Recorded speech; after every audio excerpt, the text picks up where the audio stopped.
नमस्कार दोस्तों, मैं हूं दीपक झा, रांची से। आज का जो मेरा ये वीडियो है, उसका मेन टॉपिक है बच्चों को जीवन में सही मायने में सफल कैसे बनाएं। देखिए, हम सभी पेरेंट की ये इच्छा तो रहती है, बहुत इच्छा रहती है कि हमारे बच्चे सभी मायने में सफल हों, न सिर्फ पढ़ाई में, चरित्र में भी, संस्कार में भी। उनको देख के कोई भी आदमी ये कहे, अरे वाह क्या बच्चा है। तो इसके लिए क्या करना चाहिए? अर्ली चाइल्डहुड से बच्चों में हम पेरेंट्स क्या कर सकते हैं कि वो सही मायने में कल को एक सफल इंसान, सफल नागरिक, हर मायने में सफल नागरिक बन पाए। तो मैं अपने व्यक्तिगत अनुभव से, मेरे 2 बेटे हैं, दोनों टॉप रैंक IITian भी हैं और बड़ा बेटा मेरा IIM कलकत्ता से भी पढ़ा है। तो शिक्षा के क्षेत्र में उन्होंने जो एस्टैब्लिश किया है सक्सेसेस को, इसके अलावा उनके चरित्र के बारे में भी, उनके नेचर के बारे में भी, उनके संस्कार के बारे में भी मशहूर है। लोग मुझे कहते हैं, दीपक जी आपने क्या किया भाई, दीपक झा जी आपने क्या किया जो आपके बच्चे इस तरह से सफल हैं, दोनों के दोनों, और ऊपर से दोनों इतने रूटेड हैं, दोनों इतने कोई अहंकार की भावना नहीं है, दोनों में इतने ज़्यादा संस्कार डेवलप्ड हैं। तो वो मैं आपको आज शेयर करूँगा। देखिए, मैंने इसको एक छोटा सा फॉर्मूला बना दिया है। क्या हम सब क्या है जीवन पथ पर? राही है, यात्री है। राही, RAHI। तो राही याद रखिए। इसके चारों अल्फाबेट से मैंने 4 फॉर्मूले बनाए हैं, जिनको फॉलो करके आप भी वही सब हासिल कर सकते हैं जो हमने हासिल किया। राही, RAHI। R से रीडिंग। देखिए, बच्चों में रीडिंग की हैबिट इनकलकेट करना बचपन से ही, अर्ली चाइल्डहुड से ही, ये हम पेरेंट का ही काम है। मुझे याद है, जब मैं आज से 40-45 साल पहले छोटा सा एक बच्चा था, तो मेरे पिताजी शहर में काम करते थे और हम एक गांव में रहते थे। उस वक्त मेरे पिताजी शहर से आते थे जब भी यहाँ गांव, तो चंदन या वो नंदन, चंपक या नंदन, या और भी किताबें थी जैसे जातक कथाएं, पंचतंत्र, ये सब लेके आते थे। किसी भी, जब हर वीक में सैटरडे संडे वो आते थे, तो वो कोई ना कोई किताब लेके आते थे और बोलते, बेटा इसको पढ़ के रखना, अगले सप्ताह जब आऊंगा तो दूसरी वाली किताब लाऊंगा। And I used to read that. तो उससे हमारी एक रीडिंग हैबिट डेवलप हुई। और वही जब मेरे बच्चे उस उम्र में आए, आज से भी 25 साल पहले, मेरा बड़ा बेटा लगभग 27 साल का है, तो 25 साल पहले या 22 साल पहले, तो मैंने उनके लिए क्या किया, मैंने उनके लिए भी बुक्स लाना शुरू किया। कौन कौन? देखिए, मेरा मन था मेरा बेटा IITian बने, बचपन से ये मन तो था। तो मैं उनके लिए वैदिक मैथ्स के कुछ बुक ले आया। मैंने शकुंतला देवी की किताब एक थी, आप जानते ही होंगे शकुंतला देवी का नाम, जो इंडिया की प्राउड थी, पूरे विश्व में उसने नाम कमाया मैथमेटिक्स के क्षेत्र में। तो उनका एक किताब था शकुंतला देवी के जीवन पर, वो मैं लेके आया था, मुझे अच्छी तरह से याद है।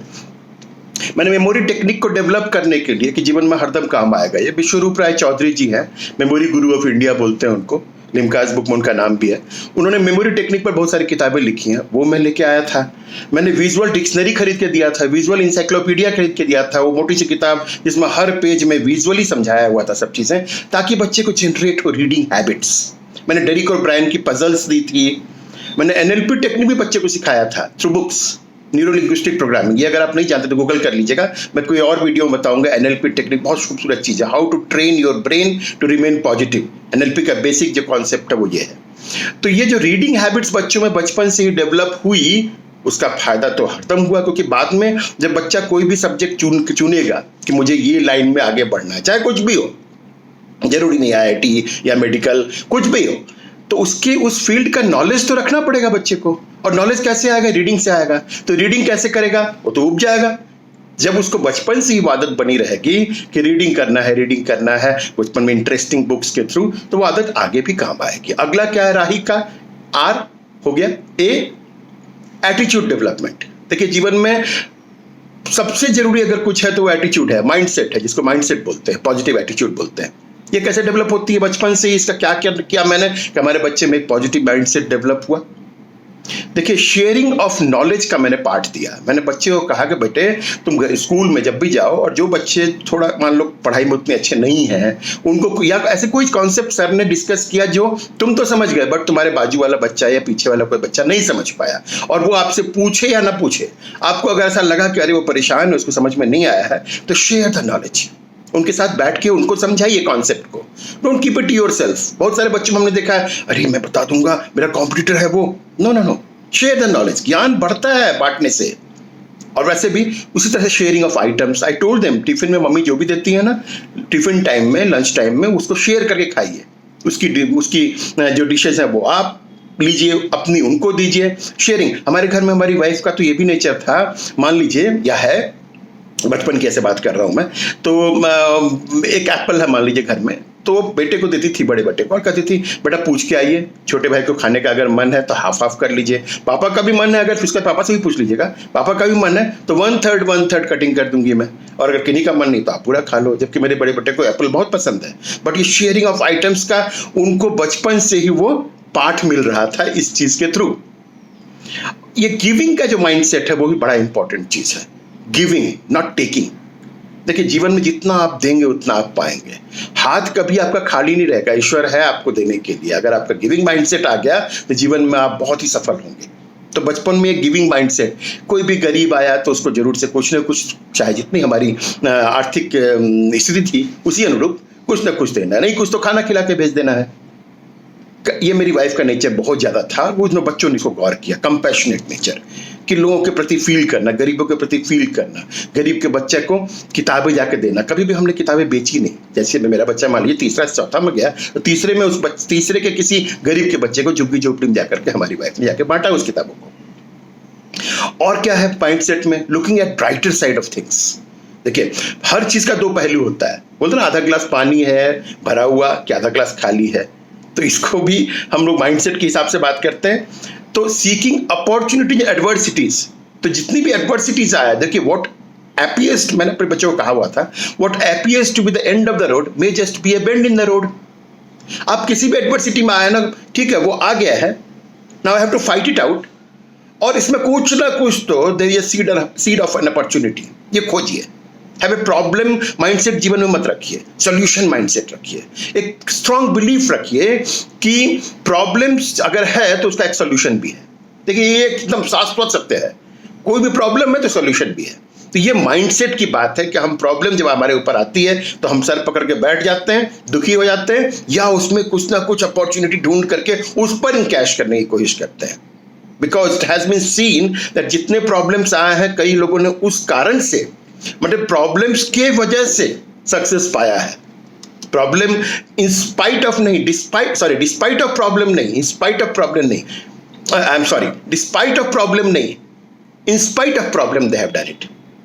नेक्स्ट जो राही का पॉइंट है HRA तो हो गया, H से हेल्थ।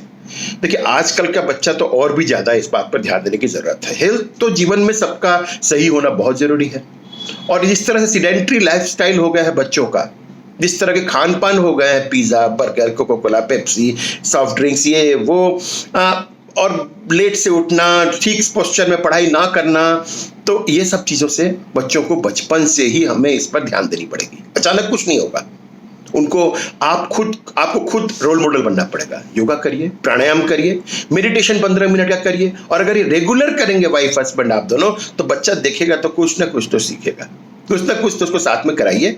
और योगा कराइए या प्राणायाम या मेडिटेशन, आप उसको एक्सरसाइज करा सकते हैं, वार्म अप एक्सरसाइज। पतंजलि के स्वामी रामदेव जी का सुबह सुबह बैठ करके, नहीं 5 बजे, 6 बजे, 7 बजे, बाद में कोई वीडियो ही लगा करके, रिकॉर्डेड वीडियो लगा करके, और राइट फूड हैबिट्स रखिए। खुद तो अच्छा खाइए ही, बच्चे को भी अच्छा खाने दीजिए। और अगर ये आपको प्रैक्टिकल ना लगता हो कि हम तो चाहते हैं कि वो हरी सब्जी खाए, हम चाहते हैं वो दाल पिए, और हम पीते भी हैं, हम हरी सब्जी खाते भी हैं, बट वो नहीं, वो तो नाक बहुत सिकोड़ता है, तो एक काम करिए, उसको बचपन से अगर आपने ये डेवलप किया है, तो मैंने कई बच्चों को देखा है कि बाद में भी वो आराम से चावल दाल सब्जी खाते हैं। गलती माओं में है कि बचपन में वो बच्चे को उतना ध्यान नहीं देती, अगर उसको मिक्सचर और रोटी खाना है तो वही दे देती है, न्यूट्रिशन का उतना ध्यान नहीं देती, बेटा खा तो ले, भूखा तो ना रहे कम से कम, भूखा तो ना रहे कम से कम।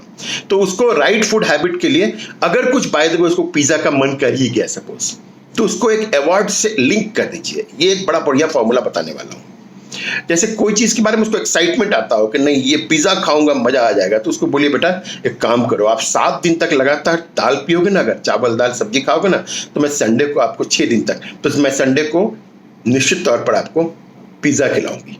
मतलब it is now link to that award which he thinks is as an award that is linked to something that he has to forego। और इस तरह से उसका हैबिट डेवलप करने की कोशिश करिए। लास्ट पॉइंट जो था वो इंक्विजिटिवनेस पर था, RAHI, इंक्विजिटिवनेस। देखिए, जब तक बच्चा जनरली क्यूरियस नेचर का होता है, उसके अंदर क्यूरियोसिटी होती है, और हम पेरेंट्स बचपन में उसकी क्यूरियोसिटी को कुचल देते हैं। जैसे वो बोलेगा कि कुछ भी पूछेगा, पापा स्काई में इतने सारे तारे क्यों हैं, इतने ढेर सारे तारे, चुप रहो यार, है देखो ना बहुत सारा है, दिख नहीं रहा है क्या? अरे नहीं मालूम है, बोलिए कि ठीक है मैं बताऊंगा आपको कल। मैंने तो बच्चे को बहुत सारे क्वेश्चन थे उसके, और जो नहीं भी थे मैंने उनको एराइज किया उनके मन में, और पूछो और पूछो और पूछो। मुझे सब आता नहीं था, सच्चाई है, लेकिन मैं ज्यादातर अपने किसी न किसी गुरु से, किसी न किसी कलीग से जो ज्यादा ज्ञानी था उससे पूछ पाछ कर, किताब पढ़ करके, गूगल करके, जैसे भी हुआ मैंने उसको बताने की कोशिश करी। तो ये इंक्विजिटिव नेचर को मत कुचलिए। देखिए कल को बच्चा क्रिएटिव रहेगा, एनालिटिकल माइंड उसका डेवलप होगा इसी नेचर से, क्रिएटिव नेचर को होने से, इंक्विजिटिव नेचर होने से उसका आगे का जो जीवन है वो बहुत ही, मतलब पढ़ाई में कुछ भी उसको, जैसे आईआईटी एग्जाम है या इस तरह के जो भी कॉम्पिटिटिव एग्जाम है, उनमें जो सवालों का स्तर होता है ना, वो बेसिकली आपका क्रिटिकल थिंकिंग को, आपका एनालिटिकल माइंड को, आपका बेसिक्स कितना क्लियर, आप कितना उस स्ट्रेसफुल कंडीशन में भी कितना अपने माइंड को सब तरफ दौड़ा पाते हैं, उस पर डिपेंड करता है। तो ये कैसे हो पाएगा अचानक?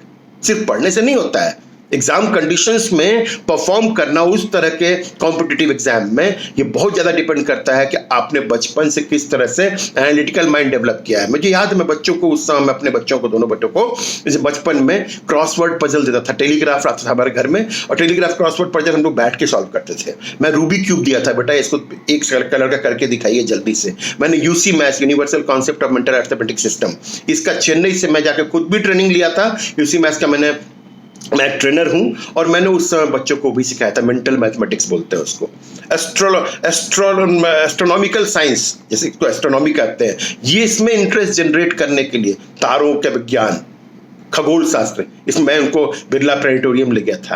अच्छा, किसी भी शहर में जाते थे हम, साइंस म्यूजियम जरूर ले जाते थे। साइंस म्यूजियम में जाकर के हर स्टॉल पर रुक करके क्या उस पर लिखा है, एक शिलालेख रहता है उस पर लिखा है, उसको ठीक से पढ़िए।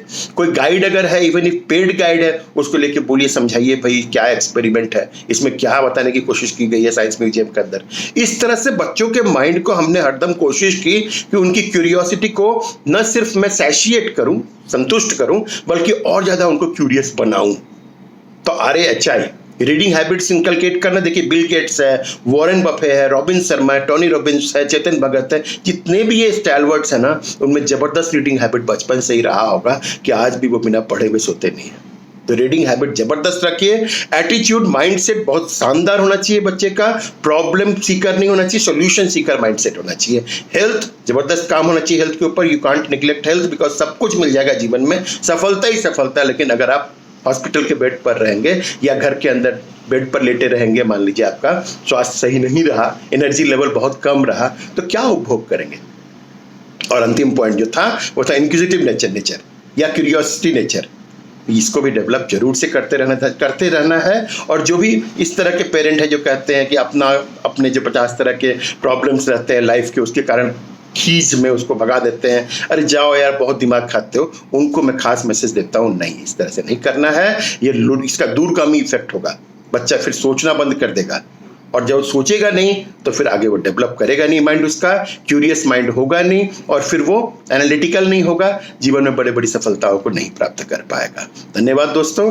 मेरा अगला वीडियो भी अगले बुधवार के रोज रिलीज होगा, जरूर से देखिएगा। और इस वीडियो को अच्छा लगा हो तो लाइक, शेयर और फॉरवर्ड करिएगा। बेल आइकन भी हिट करना मत भूलिएगा। Thank you so much.